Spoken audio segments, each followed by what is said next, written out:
Welcome everybody to my podcast, Big Little Small Talk. I'm Megan O'Hara-Sullivan and I love to talk, but I also love to listen. If you're new here, welcome. Thanks for joining me today. I hope you enjoy the episode. Welcome listeners to Big Little Small Talk. You're with me, Megan O'Hara-Sullivan, and today we've had a special reunion. I used to do a political program on the ABC every week called The Political Panel, and my opponent, I guess you'd say, when we first started it back in 2009 was Stuart Copeland, and Belinda Sanders was the host, and she's finished up with the ABC, and so she wanted to have a reunion today. So we're having lunch and Stuart is my guest today on Big Little Small Talk. Welcome along, Stuart. Thank you very much, Megan. You say opponent, I would say colleague.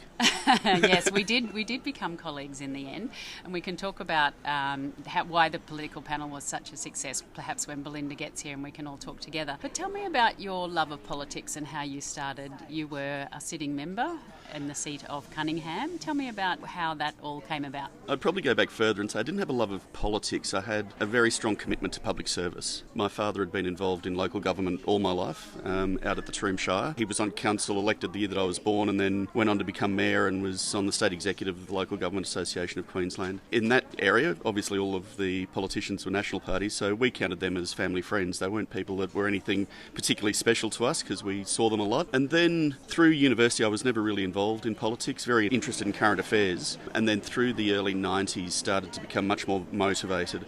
I saw a lot of resources being taken out of regional communities, and having grown up in a regional community I was dismayed by that, and so started to get involved in the mid-90s with the National Party and quickly sort of became quite senior in the organisational wing and ended up being state president of the Young Nationals as well. And then the opportunity came up after we'd moved back to Toowoomba. My wife is from Clifton and I went to school here, and this was always sort of home even though it was further west. The opportunity came up to run for pre-selection for Cunningham. Tony Elliott, who'd been the long-standing MP for 26 or 27 years, decided to retire. And at that stage I was CEO of the Toowoomba Showgrounds, the Royal Agricultural Society of Queensland. And I was successful at pre-selection and ended up getting elected in a very messy election in 2001. So, Stuart, why do you say it was a messy election? We still had, at that stage, if you cast him on back to 1998, One Nation had 11 MPs. Peter Beattie had a minority government in 98 and then won a by-election to form majority government. There was all sorts of scandals going on in the ALP at the end of 2000, and Peter Beattie took on his organisation and called the election. So there was a three-cornered contest. The Liberal Party ran against me in Cunningham. One Nation was still around. There was a couple of independents. It was a difficult time economically for a lot of people, so it was just a lot of things going on. And in fact, the Labor Party, Leanne King, who was the ALP candidate, who I got on really well with, she actually won the primary vote with 25 point something, and I was about 8 votes behind on 25% as well.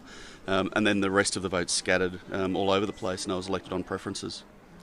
Interesting. So Cunningham has since been abolished. Where was the original electorate? Where did it run from and to? So it was around half and half in Toowoomba and then on the southern downs, really.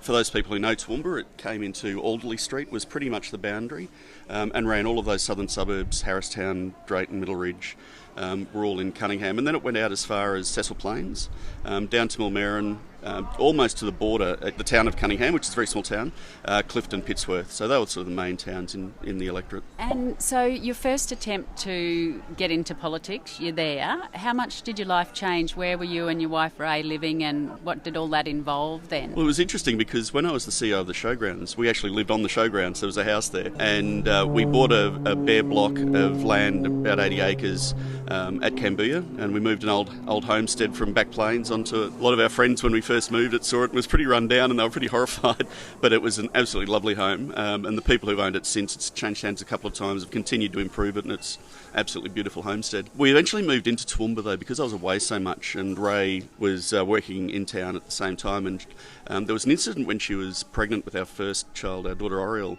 where someone actually followed her home off the highway and into the house, and I was away, and that obviously was a pretty disconcerting experience, and we decided that we'd move into town. So let's just talk about Ray for a minute, because Ray's quite a celebrity in the National Party in her own right. Tell me about her career just briefly and how you met.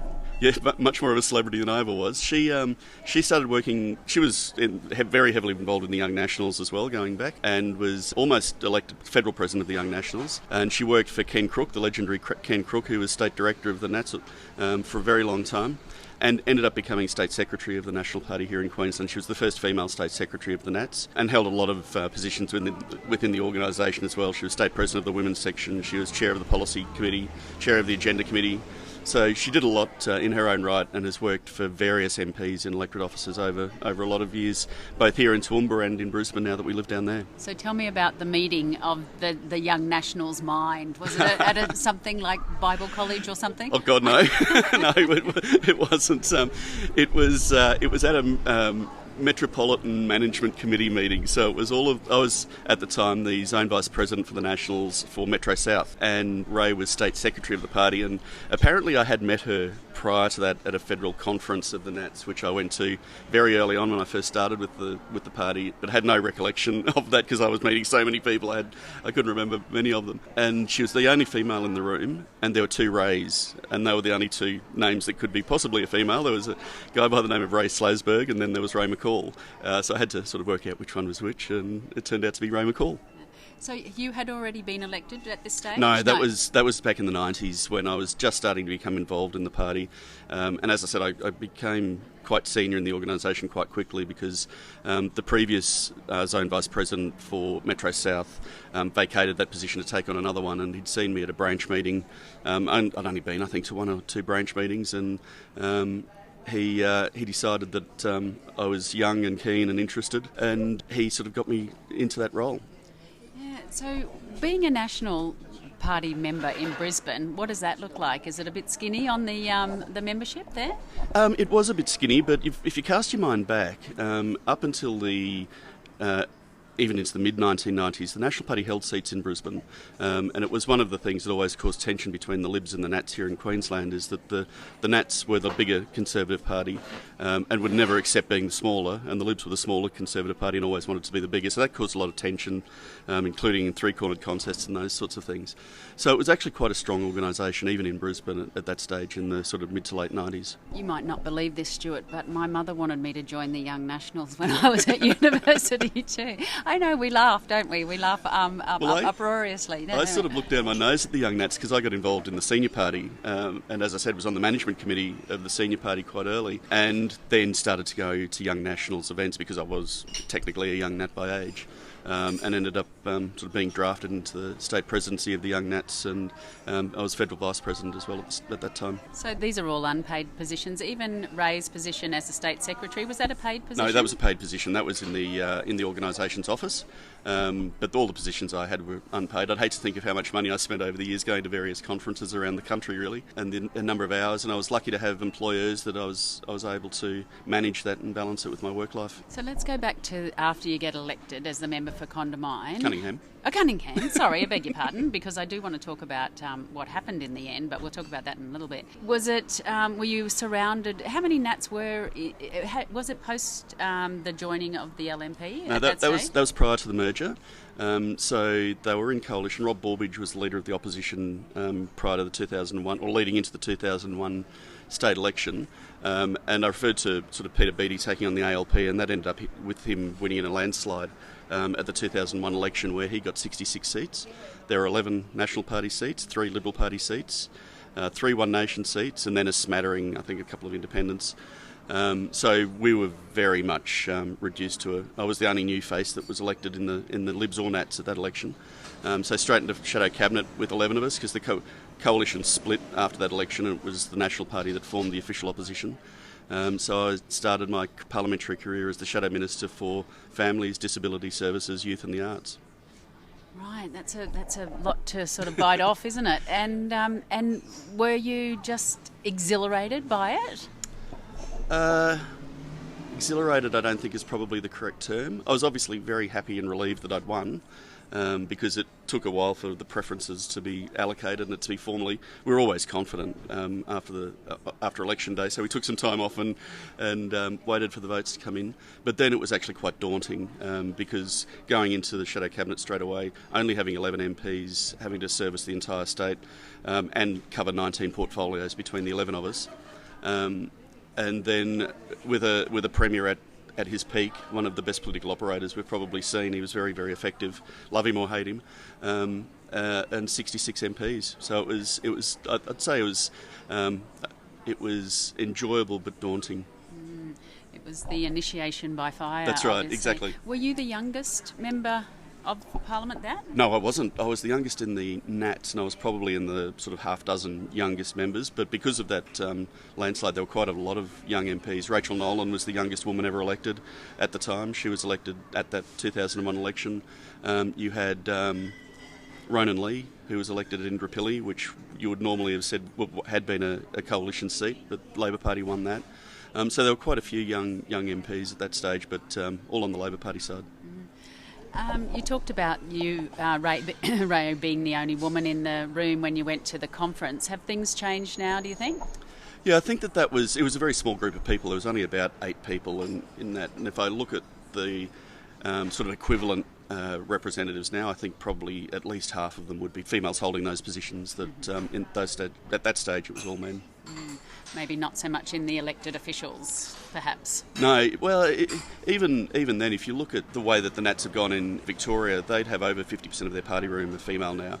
And you might remember I worked for the Nats in Victoria for a couple of years, and they only had one woman in the party room. So they've done an outstanding job of actually increasing their female representation. They just won 3 seats back from independents at the most recent Victorian election. All 3 of those were female candidates.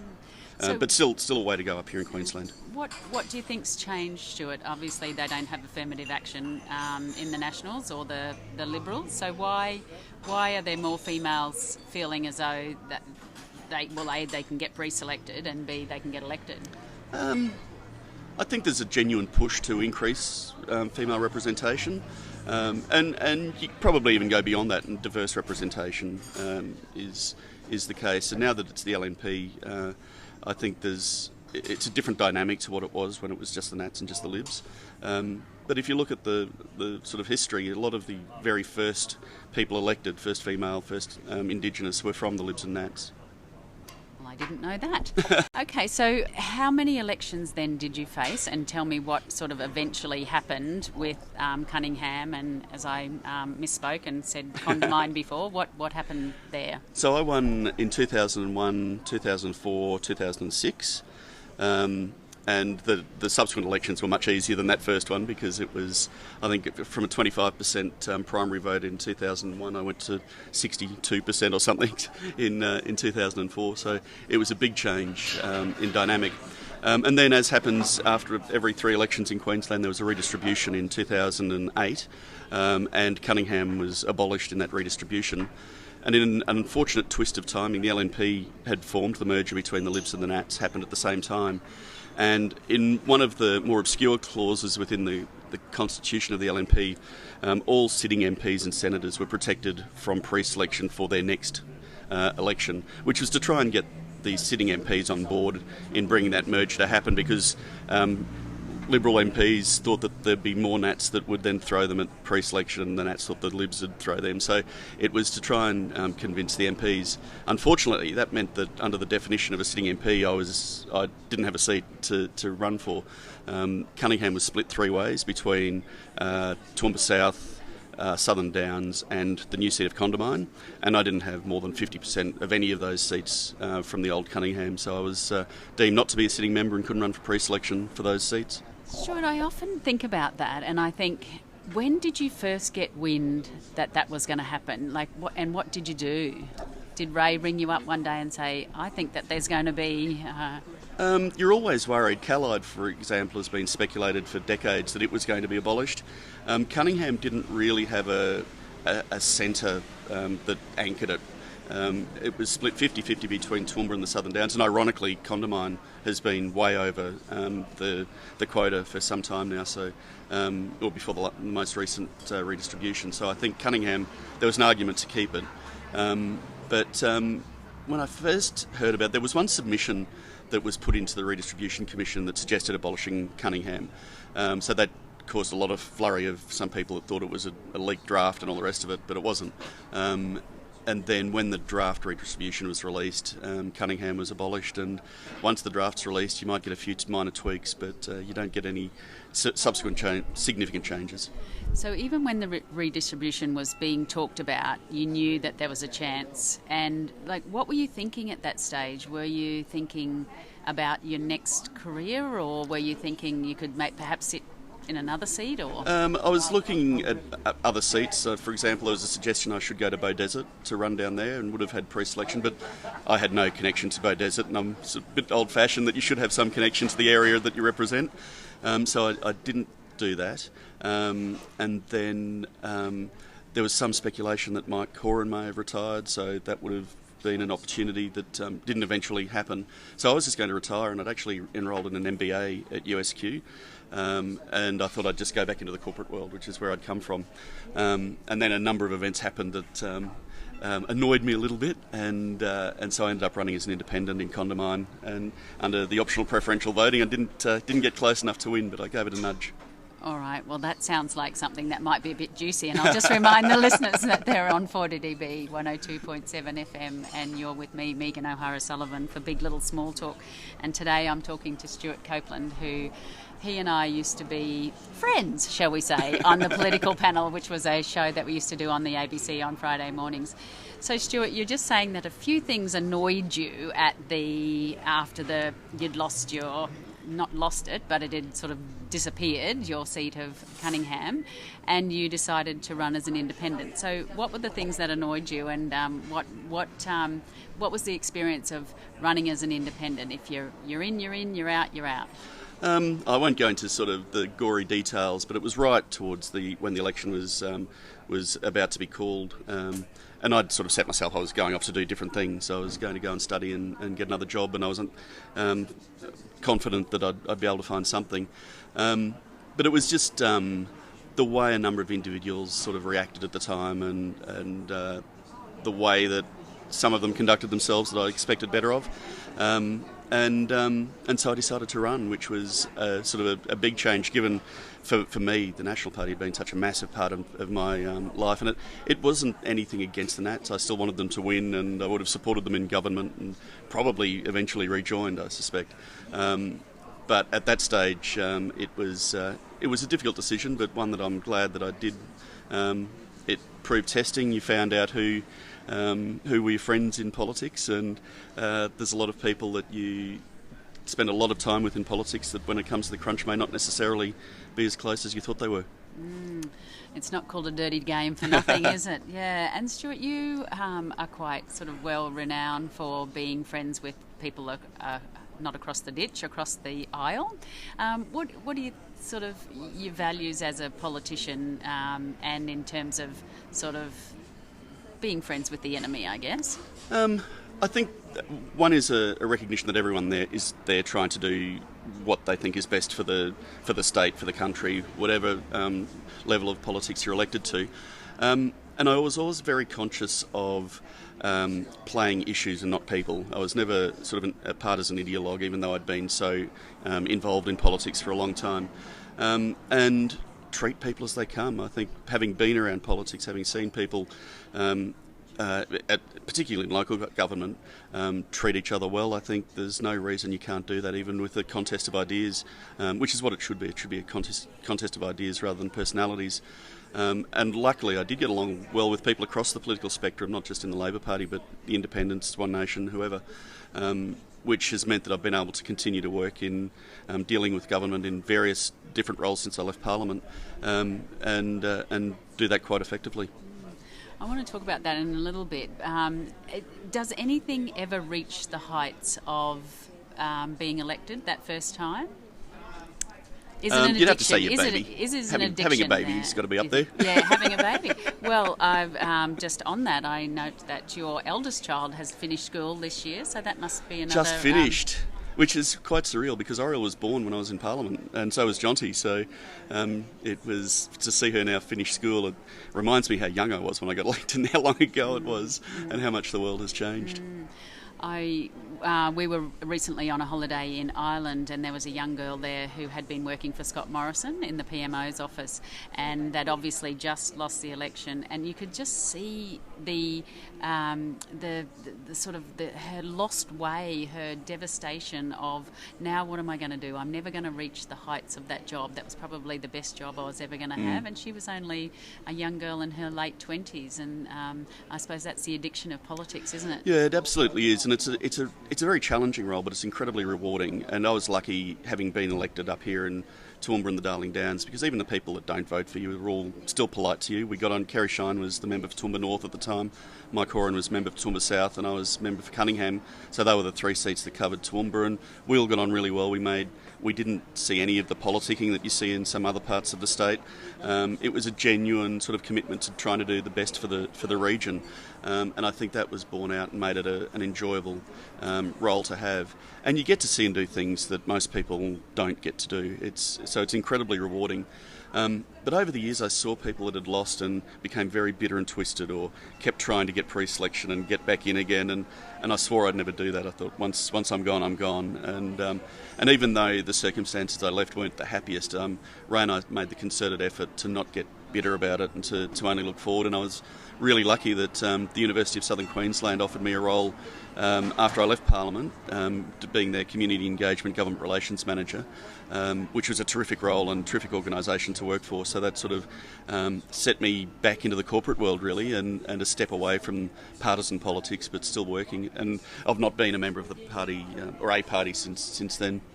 Well, I wanted to ask you about that because you made reference to your career or your time in Melbourne, and you were working for the Nationals, so you weren't actually a National Party member? I wasn't when I was down there, but I clearly was. I've been a National Party member, and Ray certainly was when we were down there. But I've remained deliberately non-partisan because of my roles back in the corporate world, doing government relations for different organisations. Mm-hmm. And seeing it from that other side, do you now meet with politicians? Absolutely, in your role? regularly, yeah, right. All the time. And do you sometimes think, oh, you're not much good, really? I did say, you occasionally run up against someone, and I wouldn't dare name names, who thinks that they're pretty special because they're an MP or a minister, and it does take you some... Look, you're not that special. I've been there. I know that it's not that big a thing. Yes, you really have seen it from both sides now. Now, Stuart, I'm running out of time, unfortunately, but I'm going to ask you a question. Have you ever stalked someone on social media? Oh, all the time. All the time. Some people call it stalking, you just call it research? Absolutely. Yeah, okay. It's actually really important because when you're dealing with sort of people of all persuasions, getting some sense of what their interests are or what they do or who they're connected to is can be quite helpful. Right. Okay, what about if I was to ask you if you were a circus creature, a circus character, which one would you be? Oh, that's a tough question. Probably the elephant. Oh, because you're steady and strong, I would have to say, yes. But as I say, I'm running out of time. What about, I won't ask you the question which I ask a lot of people, which is what's the thing that made you laugh out loud today? Because you're a very joyous person, and that's why doing the political panel, I think, was always so good. What about the last good book you've read? Can you remember? It'll be some political thing. I have a terrible confession. I don't read nearly as much as I should. Are we all obsessed with social media? And that's what we're doing? I find that when I read, I exclude everything else until I finish that book. So I'll be up until 5 o'clock in the morning reading the book until it's finished, which is a bit of a character flaw. The Christopher Pine book was quite interesting because he's an interesting character, I think. He's a fixer. He's a fixer. It's a poodle. Who called him the poodle? Whose line was that? Julia Rudd. Julia Gillard. That's a good combo. That's right. Julia Rudd, exactly. But it's interesting because there's a lot of talk, and you mentioned it this morning on the political panel about the misogyny speech. But the quote from Julia Gillard about Pine was that he was a mincing poodle, and she thought that they would have gone for an Alsatian as the leader of the House. I'd have thought if that was said by someone else, it could have drawn accusations of homophobia. Yes, well, that's right. And is it okay for women to criticise men? But if men do it to women, but I mean, you'd have to agree that Julia Gillard sustained more criticism in a sexist way than anyone in this country has ever. Well, I suppose she's only been the only. She's the only female PM, so not a lot to compare to. But there's a lot of people put up with a lot of criticism in those roles, and she certainly did. And you being a politician, do you think that's fair enough? Everyone's fair game. You put your head above the parapet, or not? I think there's an element to that, but I've got to say that with current social media, which didn't exist when I was an MP, it's a completely different world, and I think that the anonymity that provides people to the way they interact and the way they treat people is appalling. And to be honest, I put it down to, for those people old enough to remember, when letters to the editor pages in the local papers started to include SMSs, anonymous SMSs, that was the start of where the commentary really went downhill, because letters to the editor were still vetted by editors and they were checked for authenticity. And then when the SMSs started, you really noticed the difference in tone in the way that people spoke about others or treated their politicians, and that's just been exacerbated now by social media and Twitter and Facebook and all of the others. But I suppose on the upside then, we have this platform where we can promote ourselves and get our message out in a way that you could never do before, particularly if you're party aligned. Yeah, absolutely. And it's interesting how many politicians and journalists see it as a fundamental part of their role, but I also know of politicians that have made the deliberate decision either to not go on or to leave the platforms because they're just so toxic. And for a lot of those, it hasn't really affected the way that they operate. Particularly Twitter. Facebook, I think, is more curated, so you can be more careful about what you do. Twitter, I think, is an absolute cesspit. Well, particularly with Twitter at the moment, with Elon Musk having sacked all of the moderators, all of the people who are moderating all the content and things, it's a dangerous world, isn't it? Now, Stuart, I always ask all of my guests who's their favourite royal, only because I'm a tragic royal watcher, and today is such a great day because the Netflix Harry and Meghan thing came out, which I haven't seen yet. I'll savour that up for something sometime when I've got a bit of time. But for you, it doesn't have to be it doesn't have to be an English person, it doesn't have to be a living person. If I was to ask you who was your favourite royal, Stuart, what would you say? I think if it's a living person, I would say Anne is the best monarch we've never going to have. I don't think I've had an Anne before. Tell me about Anne. Why? I just think she's a no-nonsense, someone with a sense of duty, someone who's achieved. She was an Olympic athlete. She's, I think, incredibly interesting person. And she's a horsey girl. And she's a you horsey like girl. a horsey girl in the Nats, I would imagine. All right, to finish off, Stuart. I spent all my life avoiding being a pony club dad and telling my children I didn't know anything about horses. I come from the country, but I don't know anything about horses. All right, so if we're somewhere and there's a song comes on, what's the song that can't keep you off the dance floor? I must admit I'm a bit of an ABBA tragic. So if ABBA hits there, then a bit of Dancing Queen, something like that. Summer of '69, bit of Bryan Adams. I'm not a dancer though, so it's got to be song plus alcohol. Well, that's the way of the world sometimes, but you jiggle in your seat, do you? That's right. Yeah. On the inside. Yeah. Which is a bit of a problem because my wife was a competitive ballroom dancer. So. Oh, wow, yes. And like all country girls, all good country girls, she's almost... We've got a picture of Ray in our head. She's highly successful. She's a ballroom dancer, a competitive ballroom dancer. She's got 2 children. She's a state secretary. What on earth is she doing with Stuart? Well, I think she's talking a lot of politics, perhaps, yeah. Now, we'll have the pleasure of talking to Belinda Sanders a little bit later in this interview. But, Stuart, it's been lovely to see you again. I miss you a lot. I miss your intelligence and your moderation and your considered views on things, and to do the political panel was such a joy, but to see you and be a friend is a great honour in my life. Thank you for being my guest on Big Little Small Talk. Thanks, Megan. It's been an absolute pleasure.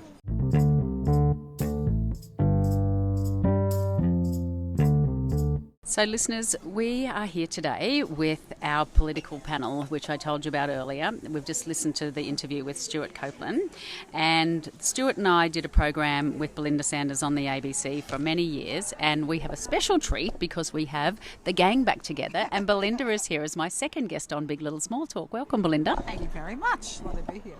Yeah, this time I'm doing the interviewing and you're doing the answering. Tell me about the political panel. What was it and why did you want to start it? Oh, that's a bit of a controversial topic.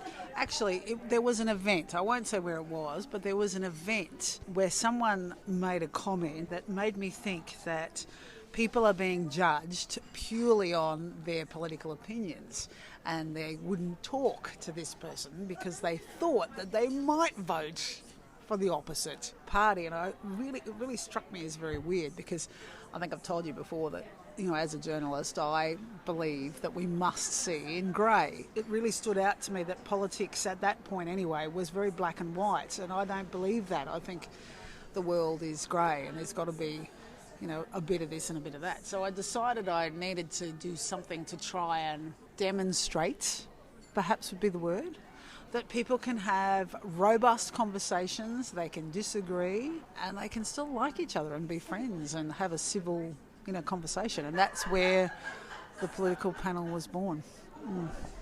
Interesting. So how did you think about who was going to be the panellists for you, what format it was going to take? Oh, gee, I've got to remember back now. How did I think? I actually thought I needed people who were politically aware, and I know that Stuart had been a Member of Parliament, and as soon as that wasn't the case, I thought, bang, opportunity. So I immediately approached Stuart.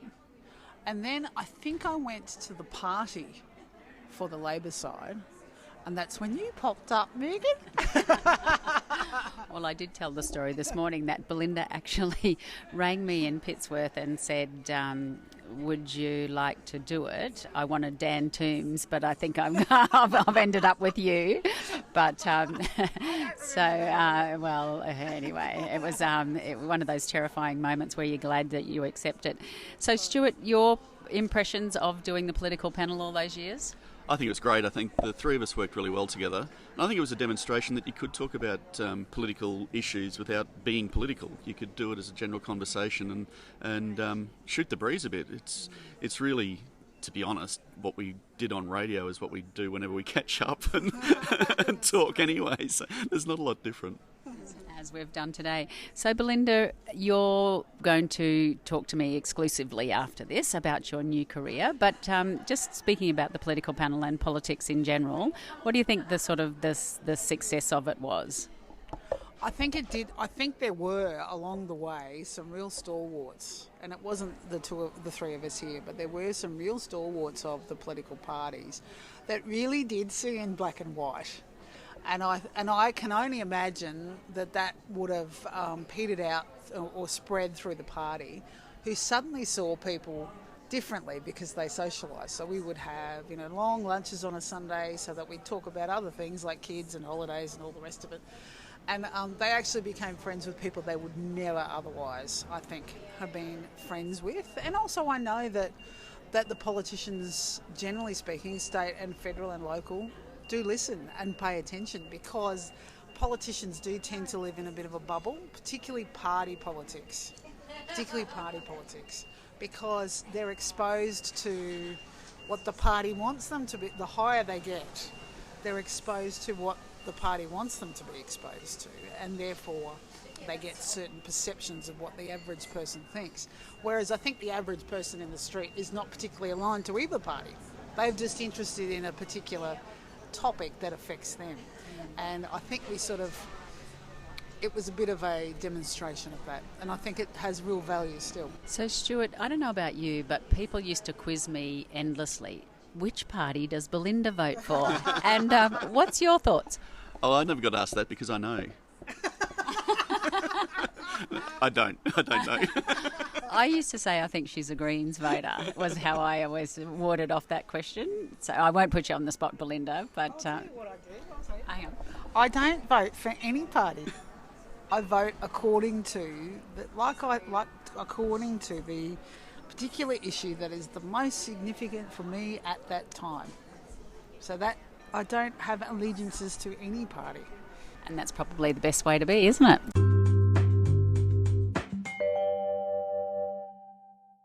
So, Belinda, we said earlier that you are now moving on from the ABC. How long have you been working at the ABC? At the ABC, I've been there for 23 years. So I started as a news editor. I moved here, never set foot in Toowoomba, and then I swapped over to being the mornings presenter. And had you grown up in a very... We were talking about the political panel, and we'll go away from this in a minute, but had you grown up in a political family? Tell me about where you grew up. I grew up in Mackay. Was it political? My father was certainly politically aware. Both of my parents owned small businesses in their own right separately. And so they were certainly very political aware. And I remember this one moment very clearly in my mind when I was younger. And it was when Bob Hawke said that anyone who, sacks their staff for not turning up today after winning the America's Cup is a bum. And Dad threw something at the TV.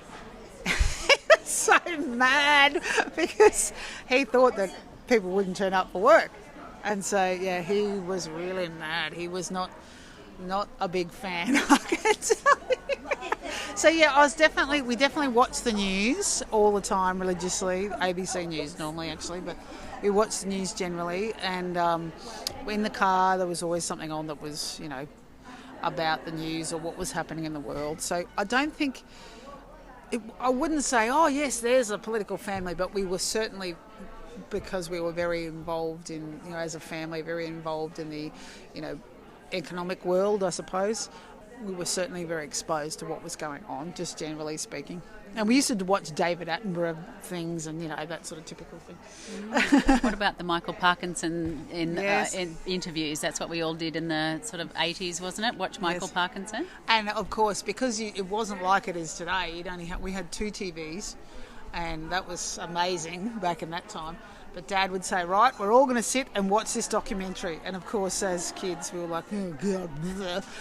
But we did, and the news and all that sort of stuff. So there was an element of Mum and Dad's parenting style was they wanted us to know what was going on in the world, whether we liked it or not. So tell me about your mum and dad. What sort of work were they doing? You said that they were running small businesses. What type of work did your father do? So Dad was an architect, so he had an architecture firm, and that probably employed probably 20 people, based in 20 architects, one based in Brisbane. There was a branch in Brisbane and a branch in Mackay. And then my mum had beauty therapy salons and she had 4. So she employed 25 staff. So they were very successful in small business in their own right. And back then, I remember Mum telling me she really struggled because she had to rely a lot on her mum because there wasn't any childcare. And it was fine. I was perfectly happy in a great childhood, by the way. But we would come home at 3 o'clock, normally get a lift with the neighbour, and then there was no one in the house until 5 because both of my parents were working. Yeah, so that's just what we were raised as normal, And you have 2 children of your own. Do you sort of, and you and your husband are both very successful in your careers, do you think that has shaped your parenting style? 100%, I think it has. And I have just the same expectations for both of my children, whatever they choose. Absolutely, it shaped my parenting style. I know, it's interesting that my son, for example, had to do a drawing for school of what happens in his life, in his home life, and he drew my husband, which is probably not that uncommon these days, but it certainly was back then. He was wearing an apron and in the kitchen. and I was sitting down at a computer. So I thought that was funny, and that was his drawing. I thought, gee, and that is, that's what he'll see as the normal, and he loves to cook and wants to cook, and obviously we both work, but yeah, it's definitely shaped parenting. There's no doubt about that. Well, I can vouch for the cooking skills of your husband. I've been to many meals at your place where your husband has done all of the cooking and is wearing an apron, so that's the truth. Tell me about your father, and so when you say we, who else is there in your family? I've got an older sister. She's 3 years older than me, and she is an architect. And just me, and then Mum and Dad. And my father died when I was in my early 20s, so that was in 1998. So it's been a while now. But that was just the four of us. Yeah. Tell me about the desire to go and study and become a journalist. How did all of that happen? God. I think that Dad probably didn't have high expectations for me because I wasn't my sister got 990. She was smart, back in the T school days. She was smart. I was an average student. I was fine. I did fine, but I didn't excel academically at school. I passed everything and was just very average. And he used to say to me, "Oh, you can be a draftswoman." I don't think so.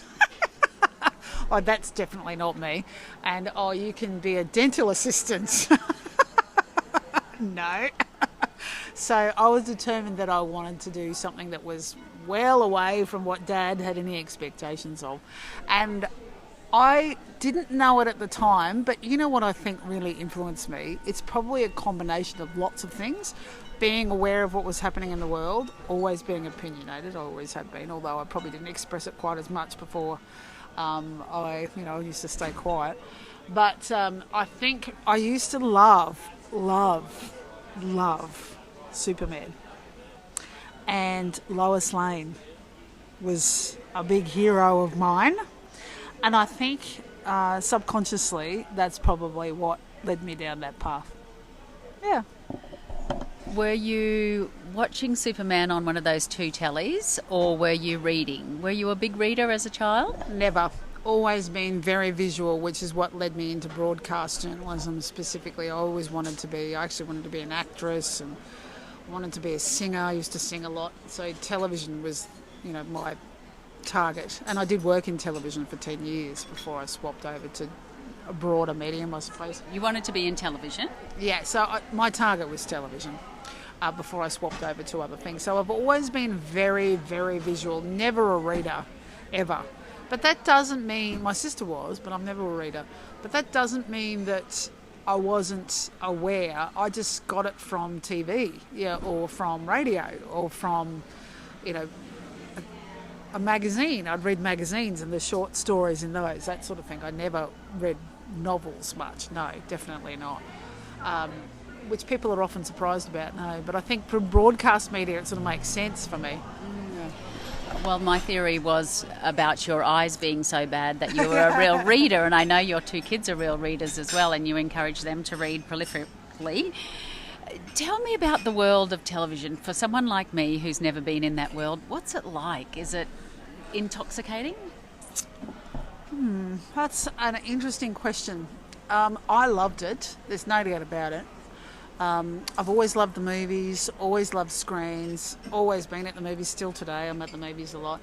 So yes, I think initially, absolutely it's intoxicating, and the everyday job I loved, and I was good at it. I naturally had the ability to do stand-ups with no problem. I've always been confident in that area, speaking publicly, so it was never a problem for me. If you've seen that show that Jennifer Aniston was in, The Morning Show, and she won an award for it, it's actually based on a morning show in America, and to be honest, it's pretty darn close.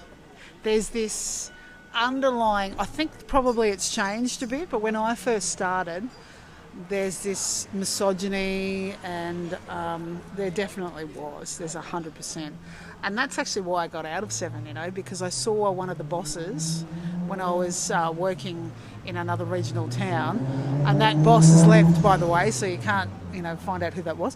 But I saw one of the bosses, one of my staff, who was, because I was the chief of staff at the time, one of my staff, who was a cadet, put her foot on his groin at the dinner table, and he knew that I saw it, and I knew at that very moment that my career was over, because I knew that he would go back to a capital city, and he was married with children, and I was in a regional centre, and I knew that he would never have me in the same city, in the same, you just knew, because he would want to keep me a distance, because I knew what he didn't want me to know, and I was quite confident and quite opinionated, and so I thought, okay, this is not going to work out. I've got to leave 7.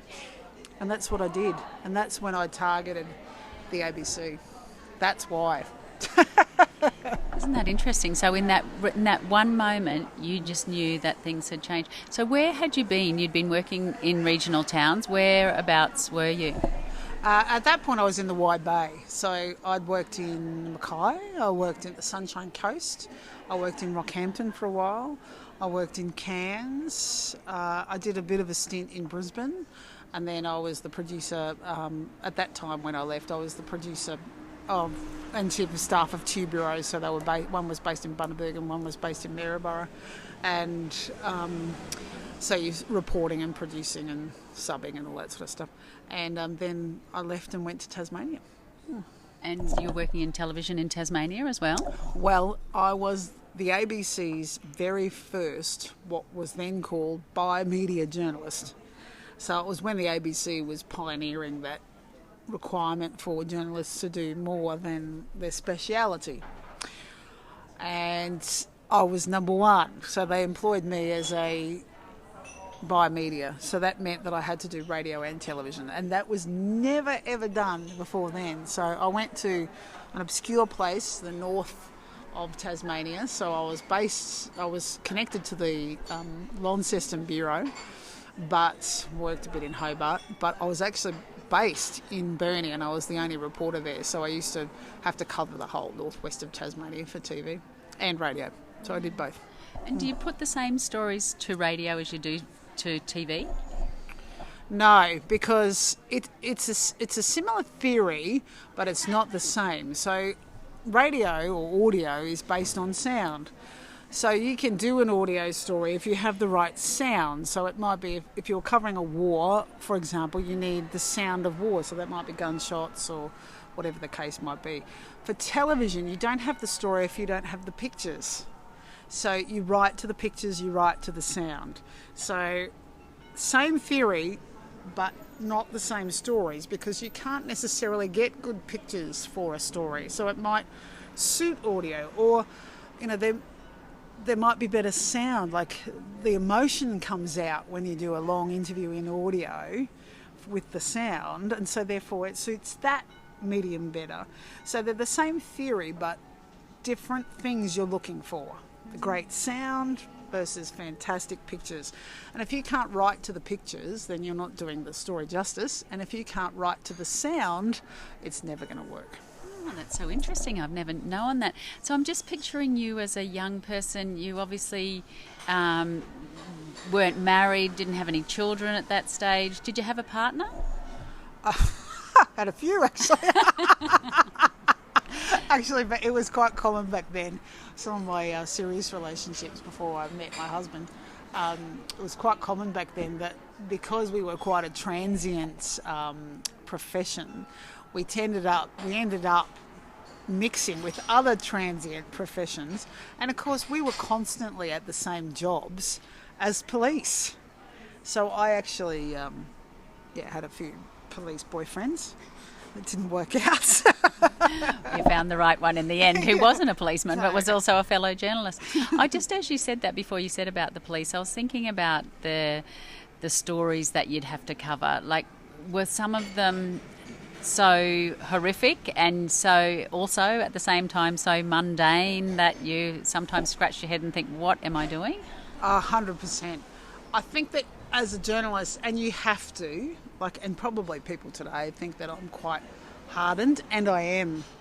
But that's because if you're covering, or back when I was doing television, there was no cordoning off. Like, if there was a murder, and especially if you knew the contacts, if there was a murder or, a car accident, you were, right next to the police officers or the ambos or the fire people, standing right next to them.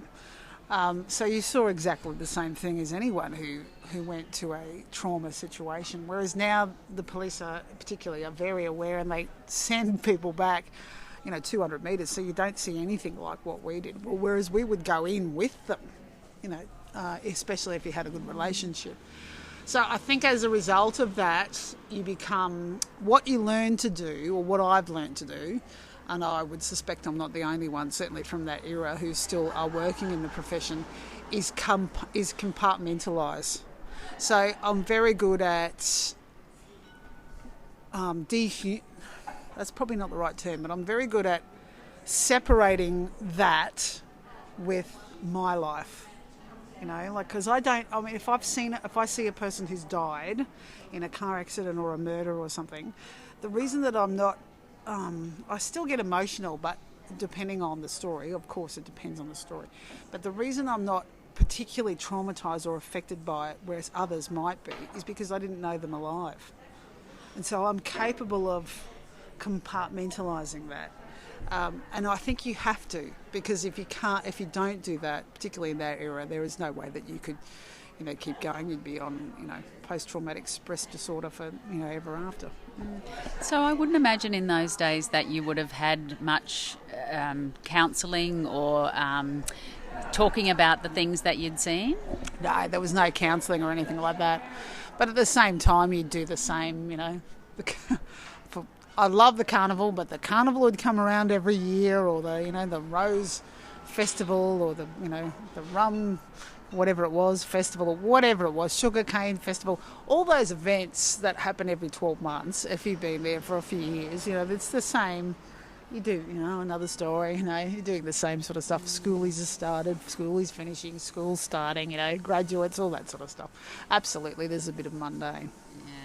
But I we was never had thinking any more of that. about the local government stories, actually, when I was talking about the mundane. 100%. A bit of that too. I'll just remind the listeners that they're on 40DB and you're with me, Megan O'Hara-Sullivan, and we're in that segment I call Big Little Small Talk, and you will recognise the voice of my guest today. It's Belinda Sanders, and she has just ended a long career, not quite ended. She will be finishing up soon with the local ABC, and when you were laughing before, I was thinking so many people would know your voice and know your laugh. What's changed in the time since you started at the ABC? Oh, a lot. There's a lot that's the same, but there's a massive amount that's different. And when I first started, we were very focused on radio and quality radio. Now, for example, in my job, I'll give you an example. In my job at the moment, I present a program, I produce a program, and that means that you come up with all the stories of that program, set them up, write all the scripts, make sure everyone's there, getting both sides of the story, all that sort of stuff. That's the radio side. On top of that, you have to make sure that there is an audio on demand every day. So you have to edit something up, put it up like a podcast, write it, find the photo. And then on top of that, we do digital stories. So that's like an old-fashioned newspaper story, but slightly different for online. So you write a digital story, and I have to do one of those a fortnight, audio on demand every day. I also do what's called Story Stream, which is like a podcast, but not exactly. So if there are stories that fit into Story Stream, they're re-edited and sent to Story Stream, post-produced, and then they go up. And then there's podcasting as well. So, for example, during the election, the ABC News Service had a podcast that would, go to all the regions on a regular basis. So I'd be doing that on top of that. So, and then I'm often managing the station. So and then assigning stories, training, I'm mentoring other staff. So that people unfortunately think that it's what it was in terms of you just are on air for a certain amount of hours and someone else does all the work for you, and then you go away, and then no, there's no one behind the scenes that's doing all the work for you. And that's changed because the resourcing for radio has been reduced. And on top of that, you have to do one story probably 6 times, because you have to do it for social media, for the digital service, for radio, potentially for television, because I work on television stories sometimes as well, normally behind the scenes. But you have to think of that story in 5 different ways, whereas in the past you were only focused on one medium. And that's probably part of the reason why, journalists are stretched, because they can't put all of their attention on one medium, which is what I explained to you before. Like even television and radio is different. You can't write it the same way, and that's definitely changed. It's the workload. One story is not just one story. It's actually one story 6 different ways. Yeah. What really gives you the irrits about people's journalism and the state of the media in this country or across the world, really? Have you got long enough? I think what gives me the... Is it the bias? There's a couple of things. Probably the main ones is journalists are meant to be objective, and what I think has happened, probably leading from America, but what I think has happened is there is a belief that, and there's probably reason behind that people don't want objective. They want you to tell them what you think, and because it's more entertaining if they do that. And so they're no longer journalists, they're commentators. And I don't like commentators in whatever form they are, newspaper or television or radio, calling themselves journalists, because they're not. They're commentators. Journalists are people who do not have opinions. And when I'm a broadcaster, I'm probably not a journalist, I'm a broadcaster.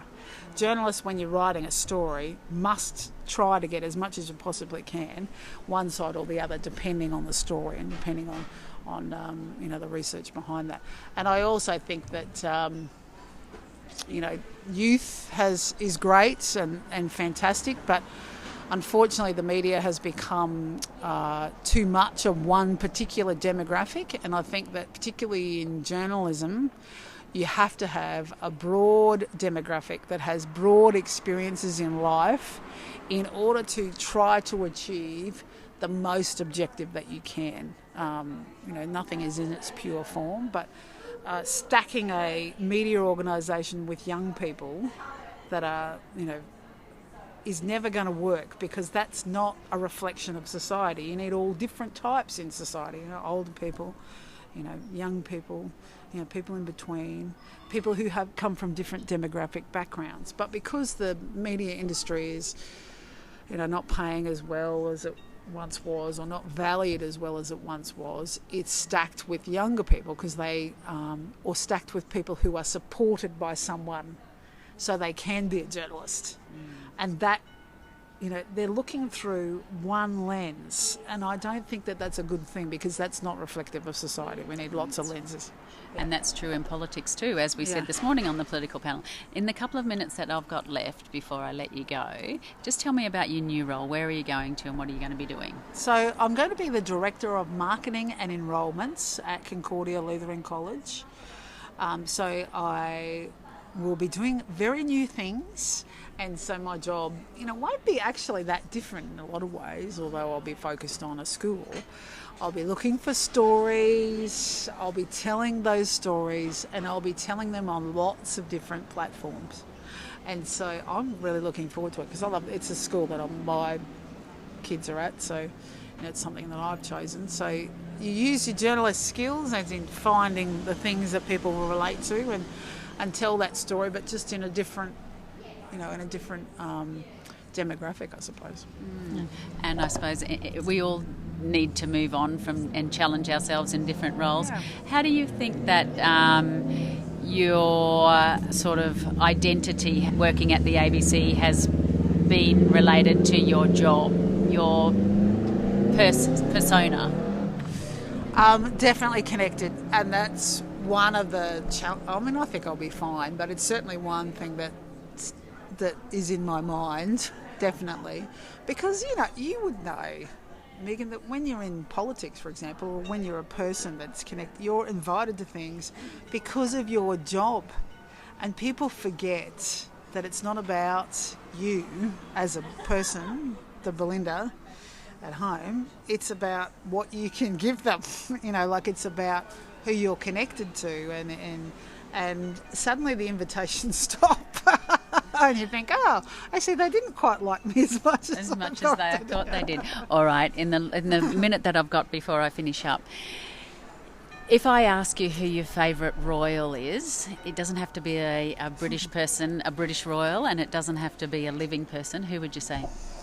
Oh, I have to say, I'm not big into royals, generally speaking, Megan. I'm not against them. I just have no, strong connection. But I'd have to say, at the moment, I'd probably say William, because I think he's handled himself in a particularly difficult situation. Because he's had the same experience as others, one might say, but he's handled himself with lots of consideration from what I can see, lots of maturity from what I can see, and grace. So I appreciate that. I could get you back for another hour talking about how the royals have been treated by the media, but I'm not out. I don't have enough time for that today. And my last question to you, Belinda, is what's the song that can't keep you off the dance floor? I know you're a singer and a performer yourself. For you, if this song comes on, you're dancing to? Probably a Queen song. I would say anything Queen. I love Queen. Probably Bohemian Rhapsody. That's a hard song to dance to. It's hard, but it'll make me think, oh, you know what, I used to go do skating, so I'd probably get up and skate to that. How about that? Skating. Well, with that laugh and that iconic sounding voice, we're going to say thank you, Belinda Sanders, for being my guest on Big Little Small Talk, and we look forward to seeing what your next career is going to bring. I know the invitations are going to still keep rolling in because they'll want you there, but thank you for everything that you've done for every morning that we've woken up and listened to Belinda on the ABC. It's just been a joy. Oh, thank you so much, Megan. I really appreciate it. It's been wonderful too.